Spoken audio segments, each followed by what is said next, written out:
အားလုံးပဲမင်္ဂလာပါကျွန်တော်ကိုနော့ဖြစ်ပါတယ်ဒီနေ့ဇူလိုင်9ရက်2026ခုနှစ်ဖြစ်ပါတယ်ဒီတစ်ခေါက်တော့မြန်မာလာအိုနယ်စပ်မဲခေါင်မြစ်ရေအားလျက်စစ်စီမံကိန်းဖြစ်နိုင်ခြေစူးစမ်းလေ့လာမှုဆိုင်ရာပူးတွဲသဘောတူစာချုပ်လက်မှတ်ရေးထိုးခဲ့တဲ့သတင်းကိုဝေမျှပေးကြပါမယ်လာအိုနိုင်ငံသို့ရောက်ရှိနေသည့်နိုင်ငံတော်သမ္မတ၏နိုင်ငံတော်အဆင့်ချစ်ကြည်ရေးခီးစဉ်အတွင်းမြန်မာလာအိုလျက်စစ်ကဏ္ဍပူးပေါင်းဆောင်ရွက်မှုဆိုင်ရာနားလည်မှုစာချုပ်လောအရာမြန်မာလာအိုနယ်စပ်ရှိမဲခေါင်မြစ်ကြောင်းတစ်လျှောက်တွင်ရေအားလျက်စစ်စီမံကိန်းများအကောင့်ထဲပေါ်ဆောင်ရွက်နိုင်ရန်ဖြစ်နိုင်ခြေစူးစမ်းလေ့လာမှုဆိုင်ရာပူးတွဲသဘောတူစာချုပ်ကိုဇူလိုင်4ရက်ကလက်မှတ်ရေးထိုးခဲ့တယ်လို့သိရပါတယ်။အဆိုပါပူးတွဲသဘောတူစာချုပ်လက်မှတ်ရေးထိုးခြင်းခမ်းနားတွင်လာအိုပြည်သူ့ဒီမိုကရက်တစ်သမ္မတနိုင်ငံစက်မှုနှင့်ကုသရေးဝန်ကြီးဌာနမှဒုတိယဝန်ကြီးကစီမံကိန်းသည်မြန်မာလာအိုချစ်ကြည်ရေးအရေးပါသောပြရုပ်တစ်ခုဖြစ်ပြီးမြန်မာလာအိုလျှက်စစ်ကဏ္ဍပူးပေါင်းဆောင်ရွက်မှုဆိုင်ရာမူပေါင်းအတွင်းမှာနိုင်ငံအစိုးရများ၏သဘောတူညီချက်ဖြင့်ဆောင်ရွက်သောစီမံကိန်းဖြစ်ကြောင်း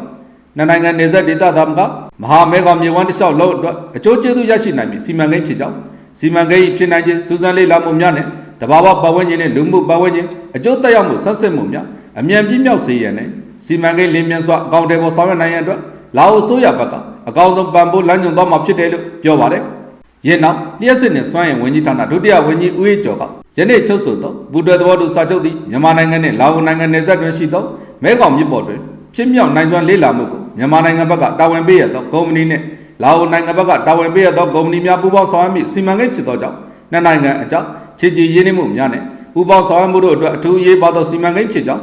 စီမံကိန်းပြည်စည်းဘက်ကဒေသတွင်းလိုအပ်သောလျှက်စစ်ဓာတ်အားကိုတထောင်တနေရာမှာဖြည့်ဆည်းပေးနိုင်ပြီဖြစ်သည်ဖြင့်အာဆီယံဒေသအတွင်းပြန်လည်ပြည့်ဖြိုးမြတ်စွာရင်ကဏ္ဍရည်မှန်းချက်ပြည့်မီ၍အထောက်အကူပြုနိုင်မှာဖြစ်ကြောင်းမဲခေါင်မြစ်သည်နိုင်ငံနယ်စပ်မြစ်ဖြစ်သောကြောင့်စီမံကိန်းဆောင်ရွက်ရာတွင်မြန်မာလာအိုနိုင်ငံ၏ဒေသထုံးတမ်းအစဉ်အလာများဥပဒေလုံထုံးလုံနည်းများကိုလိုက်နာဆောင်ရွက်သွားမှာဖြစ်ပြီးမြန်မာအစိုးရအနေဖြင့်လည်းစီမံကိန်းအောင်မြင်စေရန်အတက်နိုင်ဆုံးကြီးကြပ်လက်ညှိုးပေးသွားမှာဖြစ်တယ်လို့ပြောပါတယ်။ယင်းနောက်နိုင်ငံဒုတိယဝန်ကြီးများရှင်းမှမှာမြန်မာလာအိုနယ်စပ်မဲခေါင်မြစ်ရေအားလျက်စစ်စီမံကိန်းဖြစ်နိုင်ခြေစူးစမ်းလေ့လာမှုဆိုင်ရာပူးတွဲသဘောတူစာချုပ်ကိုမြန်မာနိုင်ငံဘက်ကတာဝန်ပေးရထားသောကုမ္ပဏီနဲ့လာအိုနိုင်ငံဘက်ကတာဝန်ပေးရထားသောကုမ္ပဏီတို့ကလက်မှတ်ရေးထိုးလဲလှယ်ခဲ့တယ်လို့သိရပါတယ်။အဆိုပါရေအားလျက်စစ်စီမံကိန်းသည်ခမန်တက်စင်အင်အား2990မဂါဝပ်အထိထွက်ရှိနိုင်သောစီမံကိန်းဖြစ်ပြီးဖြစ်နိုင်ခြေစူးစမ်းလေ့လာမှုလုပ်ငန်းကို34လအတွင်းရည်စည်းစေရန်မြန်မာကုမ္ပဏီနဲ့လာအိုကုမ္ပဏီတို့ကပူးပေါင်းဆောင်ရွက်သွားမှာဖြစ်တယ်လို့သိရပါတယ်။အားလုံးကိုကျေးဇူးတင်ပါတယ်ကျွန်တော်ကိုနော့ဖြစ်ပါတယ်။